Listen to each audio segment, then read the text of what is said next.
One of my subscribers and followers actually just gave me some devastating news involving another one of our legends.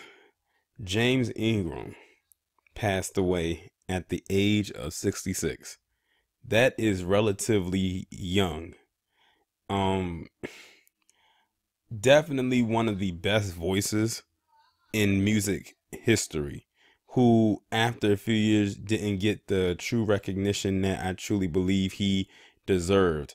I would say one of the last major performances that I ever seen James Ingram do was uh when he performed at the Michael Jackson 30th anniversary special back in 2001. If y'all remember, he was one of the people that performed uh the song, one of Michael Jackson's biggest hits on his Bad album, called I Just Can't Stop Loving You. It was I think it was him and Gloria Estefan. That was back in 2001. I was 12 and I remember watching it, and I said that man still got that voice even after all of these years of him being in the industry. And it's so sad that we're losing our legends, left and right. We just lost Aretha Franklin last year in August, and now we lost James Ingram this year in January. But one of my all-time favorite songs, and even though this wasn't his song by himself, will have to be Secret Garden.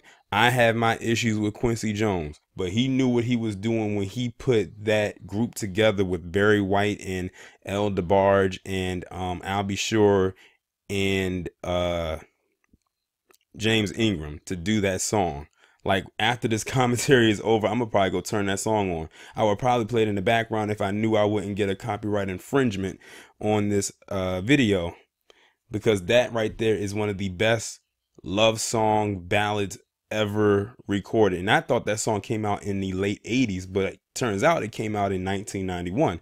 So I was only 2 years old when that song came out, but that's probably one of the best songs I've ever heard. What I actually also found out is that he actually, with Quincy Jones, co-wrote the song Pretty Young Thing for Michael Jackson's Thriller album, which is another one of my favorite songs. So it's like I'm just like learning a whole bunch of new things. I didn't know that he did get an Oscar nomination for a duet he did with Dolly Parton for the song The Day I Fall in Love. If y'all have never listened to that song, y'all need to do yourself a favor and go and listen to it, because that is a very nice song as well. I also found out that he was nominated for other awards like Golden Globes and Oscars for another song, which I didn't know as well. But definitely one of the best voices of all time. He's definitely going to be missed. Like I said, we just got to start honoring the legends that we have in our industry, because they're literally falling. And he was only 66. That's still relatively young, in my honest opinion. So whatever y'all do right now, make sure y'all go and treat yourself to a James Ingram song or two or a dozen, because I'm sure there are plenty out there for you to go and listen to. And with that being said, I offer my condolences to his family, his friends, anyone who he has worked with in the industry, which I'm very sure is a lot of people. And yeah, I will talk to you in the next one. Okay, I had to come back on here and just add this. I actually just found out what he passed away from, and good thing that I caught that before I clicked the upload button. It turns out that, according to reports, he died from brain cancer.